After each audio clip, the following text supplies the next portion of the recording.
Hello everyone, I'm Ryan Matlock, the entrepreneur.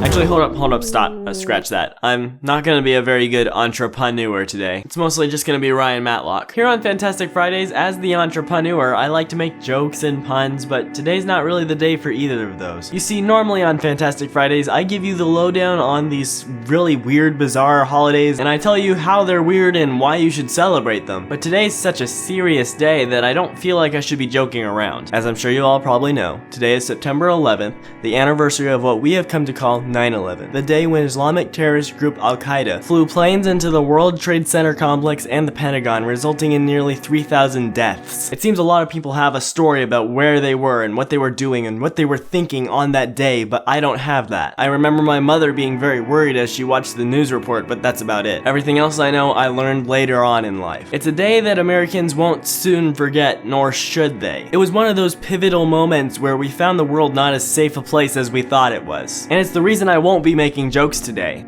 I just can't. Though what I have to say is important. I have 3 ways to observe 9/11. First off, remember. For all old enough to remember the event, recall how, though it was a horrible event, it didn't shatter our country. An act of terrorism meant to cause chaos and retreat actually strengthened a nation. It might be for that reason that today's also Emergency Responders Day, because in the time when airplanes crashed into buildings and the unthinkable occurred, there were still so many emergency responders who kept their heads and were able to respond to this tragedy and help as many people as possible. Now, if you're not old enough to remember it, you have no idea what 9/11 is, for example, then I strongly urge that you learn as much about it as possible. Because if you're the kind of person who apparently asks this on Google, then you need to go educate yourself on the events, because we can't forget this. Why? Because of the second way to observe this date, which is to learn from the past. Oftentimes, people point to bad things and say, if we don't learn from this, something bad will happen. But here's a different angle, the one that I will be presenting. If we don't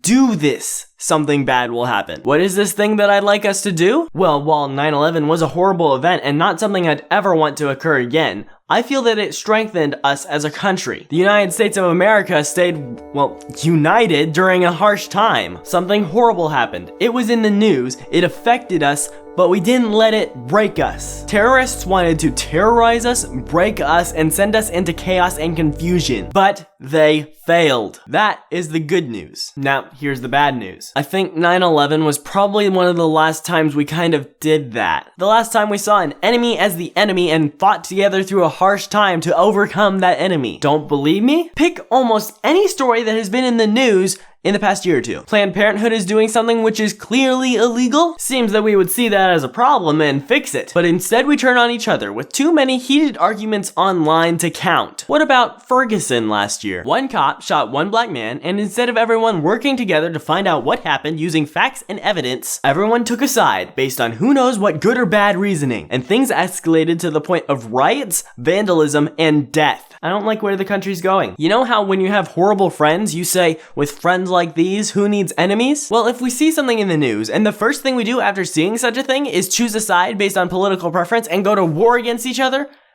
then who needs terrorists? We don't need them to destroy our country if we have plenty of people here doing that for us already. Sure, in any situation you have what I like to call an us-them complex. A mental phenomenon where you pick a side and anyone who's on the other side is your enemy or wrong. Well, it seems to me that if we draw a line and anyone who is a terrorist trying to kill American citizens is on one side and we're on the other, then we're in good shape. But if the us-them mentality is applied to people in our own country, like in the situation in Ferguson, where it leads to death and riots, then there's a problem. How can we seriously call ourselves the United States of America? This leads to the third and final way to observe this day.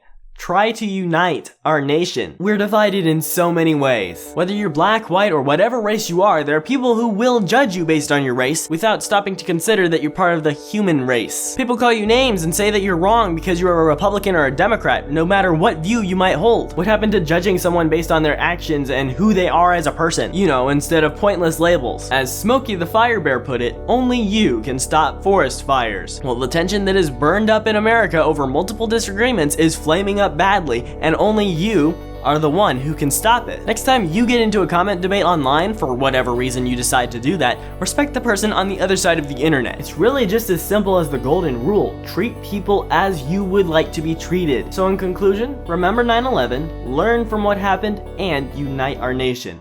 It's a huge job, but I'm sure you can do it. And you, and you, and you, and you, and you. Stay classy, guys.